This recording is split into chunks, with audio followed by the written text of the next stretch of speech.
दोस्तों, आपका स्वागत है साइंस बंकर्स चैनल पे। तो आज डीएसएसबी टीजीटी सोशल साइंस का एग्ज़ाम हुआ है और अभी आने वाले दिनों में और एग्ज़ाम्स होने हैं।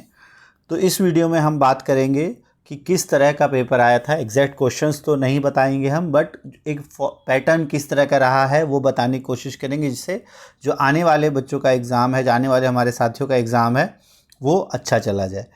तो डीएसएसबी टीजीटी सोशल साइंस की अगर हम बात करें तो आज का जो एग्ज़ाम था वो पार्ट 1 तो एज जो पैटर्न चला आ रहा है, जो पेपर 1 है वो तो सेम लगभग जो अभी तक जितने भी क्वेश्चंस जितने भी पेपर्स हुए हैं उन्हीं पैटर्न पे आ रहे हैं। जिसमें रीजनिंग की अगर हम बात करें तो रीजनिंग में आपका जो सिटिंग अरेंजमेंट के 2 क्वेश्चंस आ रहे हैं, फिर उसके बाद एक सर्कल वाला और एक डेज वाला, फिर अल्फ़ाबेट सीरीज़ के 4 क्वेश्चन आ रहे हैं जो अल्फ़ाबेट के होते हैं, उसके 4 क्वेश्चन, जो सिटिंग अरेंजमेंट है उसके 2 क्वेश्चन डायरेक्शन वाले हैं और वो ध्यान से आपको करने हैं। वो फर्स्ट अटैम्प्ट में उसको नहीं करना है, पहले रीजनिंग के सारे क्वेश्चंस कर लेना तब आप करना। अगर वो नहीं देखा है आपने तो मेरी वीडियोज़ रीजनिंग के देख लेना, वहाँ पर आपको मिल जाएंगे कैसे डायरेक्शन वाला करना है। फिर 2 क्वेश्चन बॉड मास वाले, जिसमें साइन इंटरचेंज करने वाले ऐसे क्वेश्चंस इजी थे। फिर उसके बाद स्टेटमेंट वाले 2 क्वेश्चंस थे। तो ये इस तरह के जो सेम पैटर्न, जो अभी तक सेम पैटर्न रहा है आपका, तो रीजनिंग जो है वो बिल्कुल सेम पैटर्न, ये पार्ट ए, पूरा पार्ट ए जो है वो सेम पैटर्न पे ही आ रहा है। फिर जीएस की अगर हम बात करें तो जीएस जो है करंट अफेयर्स के क्वेश्चंस काफ़ी आ रहे हैं। तो 2024 के 4 करंट अफेयर्स और 2025 के 2 करंट अफेयर्स थे, तो 6-7 करंट अफेयर्स के क्वेश्चन हैं। और मोस्टली जो आपके फैक्ट बेस्ड क्वेश्चंस ही पूछे जा रहे हैं। तो जीके में फैक्ट बेस्ड क्वेश्चन जिस तरह के पूछे जाते हैं, चाहे सेंसस से, डांसेस से, इस तरह के क्वेश्चंस आप ज़रूर कर लें, हो सकता है उसमें से कुछ क्वेश्चंस आ जाए। मैथ्स की अगर हम देखें तो मैथ्स में भी लगभग सेम पैटर्न आ रहा है। मैथ्स का भी एक एलसीएम एचसीएफ का क्वेश्चन आ रहा है, रेशियो का क्वेश्चन आ रहा है आपका, फिर परसेंटेज से रिलेटेड क्वेश्चन से आ रहे हैं और काफ़ी क्वेश्चन परसेंटेज से 3 से 4 क्वेश्चंस आ रहे हैं परसेंटेज से, तो वो काफ़ी आप उसको देख लेना, एक बार प्रैक्टिस कर लेना। फिर ट्राइंगल से आपके क्वेश्चंस थे, क्यूब से क्वेश्चंस थे, क्यूब के एरिया से खासकर, profit and loss, time and work, इन सब से क्वेश्चन ज़्यादा इंपॉर्टेंट आए हैं। और ये सब काफ़ी जैसा पेपर आ रहा है उसी तरीके का आया और काफ़ी ईजी स्कोरिंग है, तो आप इसको कर सकते हो अच्छे से। फिर अगर हम बात करें हिंदी के तो बिल्कुल उसी तरीके के मुहावरे आ रहे हैं, जैसे 3 आपके मुहावरे थे, फिर लोकोक्तियाँ वगैरह, जो सेम पैटर्न आ रहा है उसी तरीके का। बहुत इजी हिंदी जो है बहुत इजी आ रही है, ठीक है।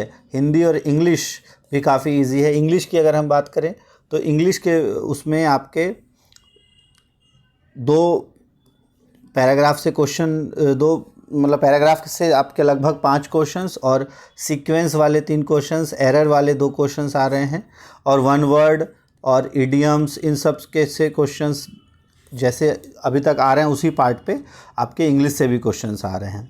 अब हम बात करते हैं इंपॉर्टेंट, तो अगर फर्स्ट पार्ट की अगर हम सबसे पहले बात करें तो फर्स्ट पार्ट में आपको कम से कम 70+ अटैम्प्ट की तैयारी करके आनी है, क्योंकि अधिकतर स्टूडेंट्स इतना करके आएंगे ही और फर्स्ट पार्ट में काफ़ी स्कोर आपको करना होगा, तभी आपके चांसेस बनेंगे। तो फर्स्ट पार्ट में आप मान के चलना कि लगभग आप 50 मिनट से 2 घंटे का पेपर है आपका, 120 मिनट का, तो लगभग यहाँ 70 मिनट आप रख लो इसके लिए और 50 मिनट उसके लिए, तो उसमें आपका पार्ट भी हो सकता है, बट कोशिश करो कि 60 मिनट में पार्ट एक कंप्लीट कर लिया जाए।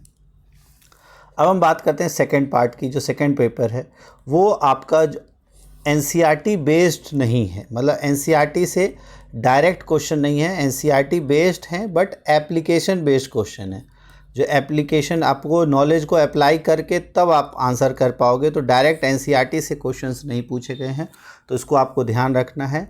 कुछ क्वेश्चंस जैसे फ्रांस के आपके रिवॉल्यूशन से क्वेश्चंस पूछे गए थे, फिर आपके आर्थिक मंदी से क्वेश्चंस पूछे गए थे, डेमोक्रेसी से क्वेश्चंस पूछे गए हैं।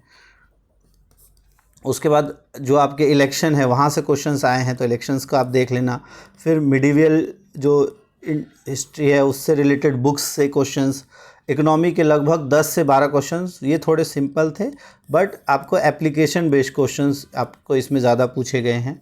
फिर ज्योग्राफी में भी लगभग आपके 15 क्वेश्चंस थे और टीचिंग मेथड और ज्योग्राफी में आपका मेनली प्लेट्स जो है उससे related invention, atmosphere, rivers, mountains, इन सब से क्वेश्चंस ज़्यादा पूछे गए थे। टीचिंग मेथडोलॉजी की अगर हम बात करें तो वो आपका इजी आया है टीचिंग मेथोडोलॉजी, और उसमें लेसन प्लान से रिलेटेड क्वेश्चन आपसे पूछा गया है। फिर जेंडर इक्वालिटी, बिहेवियरिज्म, इन सब से क्वेश्चन आपसे पूछे गए हैं।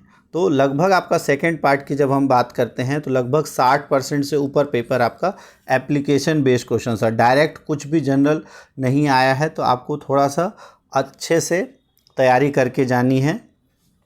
तो ये था आपका रिव्यू। आप बाकी जिनका भी एग्ज़ाम होने वाला है आप अच्छे से अपनी प्रिपरेशन कर लो, और जल्द ही जब पेपर ख़त्म हो जाएगा तब हम अपने जितने भी हमारे साथियों का हुआ है उसके अकॉर्डिंग एनालिसिस करके आपको बताएंगे कि किस तरह का पेपर रहा है। और अगर आज का आपका पेपर था तो आप कमेंट बॉक्स में ज़रूर लिखें कि आपका कैसा गया paper. Thanks for watching science bunkers, और प्लीज़ वीडियो को लाइक ज़रूर करें, चैनल को सब्सक्राइब ज़रूर कर लें। Thanks for watching science bunkers.